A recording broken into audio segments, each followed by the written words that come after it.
वाहिगुरु जी का खालसा वाहिगुरु जी फतेह। सत श्री अकाल, नमो बुधाय, जय निवास साथियों, अस्सलाम वालेकुम साथियों। वाइसो मानवता न्यूज़ चैनल पर आप सभी का स्वागत है। मेघराज सिंह अमेरिका साथियों, आप सब जानते हैं उठाते गरीबों की आवाज़, मजलूमों की आवाज़। जो वाइसो मानवता हमेशा सच्चे ईमानदार लोगों के साथ है। तो याद रखिए, हम जो है उस कंटेंट को जरूर लेकर आते हैं सामने। ये जो बहुत सारे आर्टिकल हमारे सामने आते हैं, हम पढ़ते हैं उनको, और जो अच्छे लगते हैं वो हम आप तक पहुँचाते हैं। तो हमारे सामने एक बहुत अच्छा आर्टिकल आया है और ये हमारे जो है भाई का लिखा है, तो जिसका नाम भी नहीं वो नहीं बता सकते, क्योंकि ये है बहुत बेहतरीन बंदे हैं। तो और बहुत, क्योंकि क्या होता है ना कि सरकारें जो है ना जो है जिसको देखे उसको उठा लेते हैं। इनका जो है, जो उनके खिलाफ भी बोलता थोड़ा होता, उसको ये उठा के डाल देते हैं। लेकिन ये जो आर्टिकल लिखा है वो लगते तो नहीं है इतने, मतलब इतने काबिलियत तो है। मतलब शक्ल जो अगर देखें किसी इंसान की तो बहुत सारे तो लगते नहीं होते कि भाई इतने दिमाग लेकर बैठे, कितना तगड़ा दिमाग होता है उनके अंदर, वो अंदाजा लगाना बहुत मुश्किल होता है। तो ऐसे ऐसे इंसान भी दुनिया के अंदर है कि किसी की शक्ल को भोली देख करके ये मत समझने कि वो कुछ पता नहीं होता, ऐसा लगता है कई बार। तो ऐसे हमारे सामने एक आर्टिकल उनका भाई साहब का आर्टिकल बहुत अच्छा आर्टिकल है।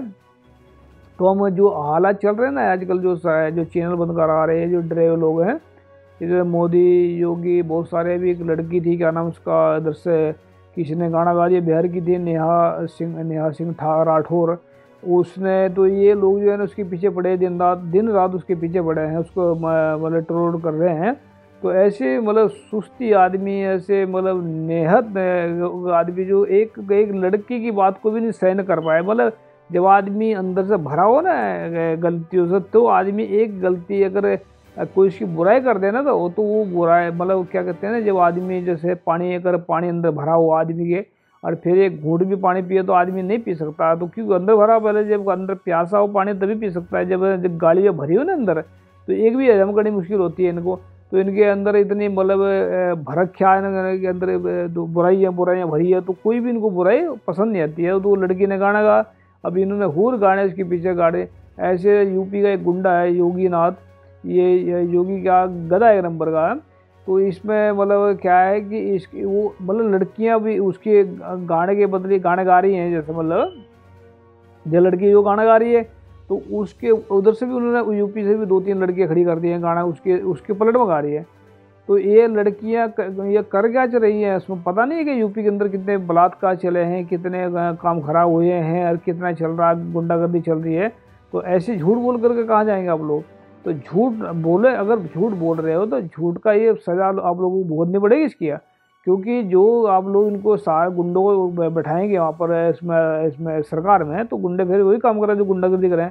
तो फिर भी कुल मिला के ये है कि मतलब इन्होंने जो है जितने इनके खिलाफ चैनल चलते हैं, मतलब वो जो सच्चाई बोलने वाले लोग हैं उनको बंद करने में लगे हैं, कोशिश करके। डरे हुए लोग हैं, डर चुके हैं बिल्कुल। ये गर्क होने वाला इनका सिस्टम, क्योंकि जो है जब डर जाता है ना इंसान, फिर ऐसे होता है। तो ये आर्टिकल पढ़ लेते हैं जो है उनके, हमारे सामने आर्टिकल आए। देश विरोधी कंटेंट चलाने वाले यूट्यूब चलो पर होगा एक्शन, मतलब चैनलों पर है। तो एक्शन अनुराग ठाकुर, सूचना प्रधानमंत्री, ये मतलब उन्होंने किसी ने कहा, ये जो है अनुराग ठाकुर, ये ठाकुर, और ये ठाकुर जो होते हैं ये ब्राह्मणों के गुलाम होते हैं, और जो वैश्य होते हैं वो भी ब्राह्मणों के गुलाम होते हैं। ST SC OBC के लोग वो तो खैर गुलाम है ही, उनको तो खैर वो तो गुलाम, उनको तो। लेकिन जो है ठाकुर और वैश्य, ये सबसे बड़े गुलाम ब्राह्मणों के हैं। दूसरा, ब्राह्मण अपने अपने आप का गुलाम है, ब्राह्मण अपने घमंड का गुलाम है, अपने उसका जनेऊ का गुलाम है, अपने धर्म ग्रंथों का गुलाम है। तो गुलाम इंसान ही दूसरों को गुलाम बनाता है। अगर एक आदमी आज़ाद है तो वो क्यों दूसरे गुलाम बनाएगा। तो ये ब्राह्मण सबसे बड़ा, विश्व के अंदर सबसे बड़ा गुलाम है, और सबसे बड़ा अधर्मी है, सबसे बड़ा अज्ञानी इंसान ब्राह्मण है। इसको कोई ज्ञानी धर्म का कोई ध्यान नहीं। अगर जिस दिन इसको ज्ञान हुआ तो सबसे पहले इसके अंदर से जात पात खत्म होगी, वर्ण व्यवस्था खत्म होगी, और गुलाम बनाने का काम बंद करेगा सबसे पहले। अगर ब्राह्मण को ज्ञान हुआ, अगर इससे ज्ञान नहीं हुआ तो कभी नहीं ये कर पाएगा। सिर्फ सबसे बड़ा गुलाम ब्राह्मण पूरे विश्व के अंदर। अगर किसी को ऐसा लग रहा है कि हम झूठ बोल रहे हैं, वो बाद में बताएंगे हम क्या करना है, पहले इसे पढ़ देते हैं। Social site Facebook, Twitter, YouTube, ETC संसार भर में बेईमान सरकारों के खिलाफ आम जनता को एक नई शक्ति और आवाज़ के रूप में मिला। यानी कि जो जो चल रहा है, जो अपने अपने लोगों को जो है अपनी बात रखने का मौका मिला और सब अपने अपने तरीके से बात रख देते हैं इस पर। तो संसार में बेईमान सरकारों के खिलाफ जनता को जागरूक करने से लेकर जन आक्रोश के को लामबंद करने संगठित करने करके आंदोलन करने में सोशल साइट का बहुत बड़ा योगदान है। संसार भर की बेईमान सरकारें सोशल साइट को नियंत्रण करके बहाना ढूंढ रही हैं। कई देशों में कानून बनाकर ऐसी कोशिशें की गई हैं। बेईमान तंत्र को उनकी उम्मीदों के अनुसार कामयाबी नहीं मिली तो उन्होंने उंगली टेढ़ी से खीर खाने की नीति अपनाई। योजना के तहत, जैसे मतलब ये नंबर ये बता रहे हैं, तो उन्होंने कोशिश तो बहुत की लेकिन वो कामयाब नहीं हो पाए। तो फिर उन्होंने क्या किया, झूठ फैलाने वाले चैनल तैयार किए। ये तो बिल्कुल हकीकत है। मतलब जैसे भारत में गोदी मीडिया और रवीश कुमार को गोदी मीडिया बोलते हैं, उसको गोबर मीडिया बोलते हैं। तो ये गोबर मीडिया बहुत को बदबू फेंकता है सुबह से लेकर शाम तक, कुछ क्योंकि पैसे उनको पैसे मिलते हैं बदबू फेंकने के भी। तो नंबर 2 है, जिनका मुख्य उद्देश्य झूठ फैलाकर जनता के मन में सोशल साइट के खिलाफ माहौल तैयार करना। नंबर 3, जनता में विश्वसनीयता गया चुके गोदी मीडिया, मतलब विश्वसनीयता गवा चुके गोदी मीडिया की तरह सोशल साइट को बदनाम करो। जनता के एक वर्ग को गोदी मीडिया की तरफ आकर्षित करना है, तो ये भी चल रहा है। अच्छा, आगे लिखते हैं, और दूसरे चरण में बदनाम हो चुके सोशल साइट का बहाना बनाकर बेईमान तंत्र कानून बनाने के बाद सोशल साइट की हर एक निरपेक्ष लोकतांत्रिक विरोधी आवाज़ को दबाने का काम करेगा। यानी कि जो कोई सही बोलता है, मतलब जो है उसको दबाने का काम करते हैं। या हरामखोरी चल रही है पूरी। आगे है, ये सारी प्रक्रिया जो हजारों सालों से मनुवादी साहित्य रूप से झूठ फैलाकर करते आ रहे हैं उसी का डिजिटल रूप है। पुराने सत्य साहित्य को मिटा दो, अपना झूठा इतिहास साहित्य लिखो, जनता में प्रचारो अर्थ स्थापित करो। जो ना माने तो उस पर कानून का डंडा चलाओ। ये सही है, बिल्कुल हकीकत बताई इन्होंने बात है कि भाई ये मतलब इनमें इनका ब्राह्मण का कोई इतिहास नहीं है। ये नकल करते हैं, नकल करके सारे नकलची आदमी सब के सब है। मतलब एक दूसरे का कभी किसी को अपना बना लेते, कभी किसी को बना लेते, फिर टाइम पर जो है ना गधे को बाप बना लेते, फिर गधे कामने को सुलात मार देते हैं। जैसे भी अभी आपने देखा होगा, इसमें गुरु गोविंद सिंह जी के जो 4 बच्चे हैं उनको 2 बच्चों का बाल दिवस कह रहे हैं। मतलब ये मतलब ये नहीं है कि मानते हैं, ऐसा नहीं है। उनको अपने धर्म के अंदर घुसोड़ने की कोशिश कर रहे हैं उस धर्म के। ये मतलब हर एक चीज़ को अपना बना देते हैं, लेकिन ईमानदारी से नहीं बनाते, बेईमानी से करते हैं ताकि उसके साथ धोखा कर सके अगले, इसी हिसाब से करते हैं। आगे है, अधिकार और कर्तव्य एक ही सिक्के के 2 पहलू हैं। सच फैलाना, झूठ को रोकने सभी का अधिकार है। कर्तव्य और उद्देश्य होना चाहिए। किसी अनजान शक्ति के प्रभाव में चंद पैसे और झूठी शोहरत के लिए झूठ फैलाने वाले यूट्यूब चैनलों को भी कहना चाहता हूं कि आप झूठ देश में मानवता के साथ एक दिन आपका ही नुकसान करेगा, क्योंकि बेईमान तंत्र किसी का भला नहीं करता। बिल्कुल, क्योंकि क्या होता है ना, जब झूठ फैलाता है इंसान, एक तो झूठ से आदमी का अंदर से मर जाता है। एक आदमी को प्रॉब्लम आ जाता है, जिसकी गुलामी करता है वो मारता है उसको, वो मारता है जूता उठा करके। तो क्योंकि गुलाम की कोई ज़िंदगी तो होती नहीं, कुत्ते जैसी ज़िंदगी होती है गुलाम की। जो ये झूठ बोलते हैं तकरीबन गुलाम होते हैं, क्योंकि अगर वो किसी का गुलाम नहीं तो वो पैसे का गुलाम है, अगर पैसे का गुलाम नहीं तो किसी चमचों का गुलाम है। मतलब कुछ में लगे है कि झूठे लोगों के साथ में जैसे गंदे नाले का कीड़ा होता है ना, इतनी ज़िंदगी है उनकी, और कुछ नहीं है। आगे है, सत्तावर काबिज बेईमान तंत्र भली प्रकार जानता है कि इन चैनलों को कौन सी शक्ति चला रही है, इन चैनलों को कैसे निशानदेह करके काबू करना है। पर उसकी मंशा तो इन चैनलों के जरिए सत्य पर आधारित चैनलों को कानून के शिकंजे में उलझा कर चुप कराना है। यानी कि जो शैतान गोदी मीडिया चला रखा है, गोबर मीडिया, इसकी बात कर रहे हैं कि वो उन चैनलों को इस करके चला, उनको वो जो मर्जी बोल रहे दिन रात, उनको तो कुछ कहता कोई, लेकिन अगर कोई उनके खिलाफ कोई दूसरा बोल जाए तो उसको पकड़ लेता है वो।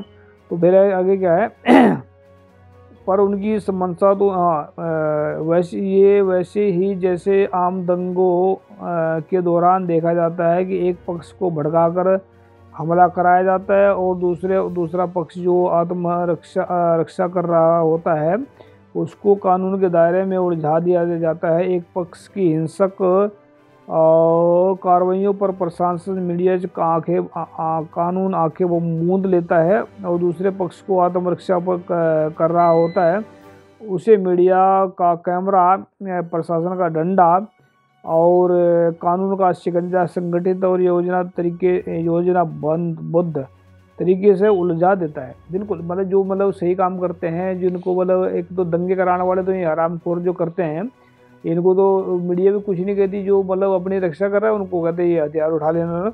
आगे उदाहरण दिया उन्होंने, इस कानून के द्वारा विपरवाद, ब्राह्मणवाद, हिंदू राष्ट्र, आरएसएस, पूंजीवाद और सरकार की गलत नीतियों की आलोचना को वैसे ही देश विदेशी स्थापित किया जाएगा जैसे 26 जनवरी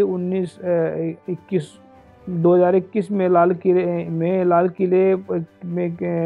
किले केस में हुआ। किसान बिल, जीएसटी, 15 लाख नोटबंदी, अच्छे दिन, सब झूठ प्रचार किया। यानी कि जो ये मोदी झूठ, एक नंबर का झूठा नंबर है, नंबर 1 झूठा। इतना झूठ बोला दोनों नंबर का फेर आगे करते हैं। आपातकाल में सिखों की उभरी छवि को धूमिल कर 1984 तक सिखों को देशद्रोही प्रचार स्थापित किया गया। साइमन कमीशन के बारे में देश की आम जनता को गुमराह किया गया। चाणक्य जो है ये भी गुमराह किया गया पहले कि साइमन कमीशन की जो रिपोर्ट थी उसमें भी गुमराह किया गया, सिखों को आतंकवादी बताया गया, जबकि आतंकवादी तो खुद ही आतंकवादी हैं जिन्होंने आतंकवादी बताए। तो नंबर 1 है, सबसे बड़ा आतंकवादी आरएसएस है जो है, मोहन भागवत सबसे बड़ा आतंकवादी। और ये जो है ये शैतानियत फैलाते हैं, तो ये दूसरों को आतंकवादी बताते हैं जो कि खुद आतंकवादी हैं। आगे लिखते हैं, चाणक्य के रूप में नंदवंश के राजा धनानंद के साथ देशद्रोह करने वाला विपुष्यमित्र, शुंग के रूप में सम्राट बृहद्रथ के साथ देशद्रोह करने वाला विप्र, भारतीय संघ गणराज्य के संविधान पर काबिज हो भारतीय संविधान को मनुस्मृति में बदलने की चाहत रखने वाला विप्र, यानी कि जितने गणवार है वो विपरीत थे जिन्होंने गलत काम किए, तो ये भी गलत काम करने जा रहे हैं क्योंकि संविधान को बदलना चाहते हैं। बिना संविधान के बदले का हिंदू राष्ट्र बनेगा नहीं। फिर आगे कहते हैं, भारत को हिंदू राष्ट्र में बदलने की चाहत रखने वाला विप्र, जो विप्र भारतीय संविधान, भारतीय संघ गणराज्य, धर्मनिरपेक्षता, आरक्षण के खिलाफ काम करता है। वह चाहता है कि देश विरोध के नाम पर अपनी राजनीति विरोध का गला दबा दिया जाए। यानी कि आर्टिकल बहुत बेहतरीन लिखा है। तो ऐसा तो देखो ये चलता रहता है, जब दुश्मन ही हमारे लोग जो है ना समझते नहीं, दुश्मन पूरी बेईमानी का जो काम है पूरी ईमानदारी से करता है और पूरा दिल लगा करता है। तो हमारे लोग जिस टाइम पर ये अगर बचना चाहते हैं तो पूरी ईमानदारी से ईमानदारी का काम करें, तभी इन शैतानों से बच पाएंगे। और ये सोशल साइडी जो चल रहा है इनका, जो बंद कराना चाह रहे हैं, देखो इनका जो है ना वक्त बहुत जो है वो ऐसा चल रहा है आजकल, घबराए हुए लोग हैं। तो ये दूसरों को डराता कौन है?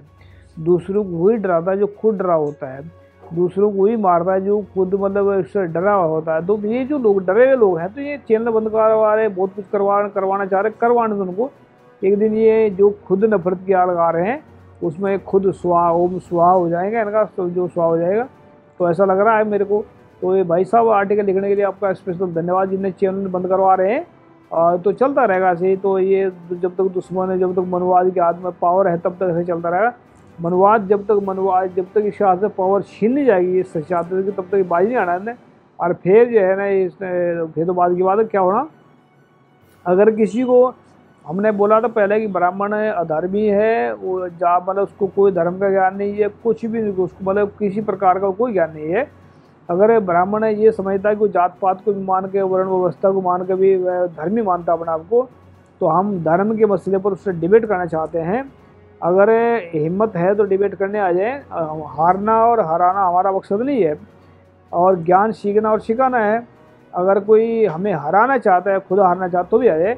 तो ब्राह्मण हम फिर दोबारा कह रहे हैं कि ब्राह्मण को ना तो धर्म का ज्ञान है, ना ही वो धर्मी है, ना ही उसके अंदर कोई इंसानियत है, क्योंकि धार्मिक इंसान के अंदर इंसानियत होती है, सच्चाई होती है, जात पात नहीं होती, वर्ण व्यवस्था नहीं होती। ये धार्मिक इंसान की पहचान है। थैंक यू सबका, मिलते हैं नेक्स्ट प्रोग्राम में। वाहिगुरू जी का खालसा, वाहिगुरू जी का सत श्री अकाल, अस्सलाम वालेकुम, जय जय।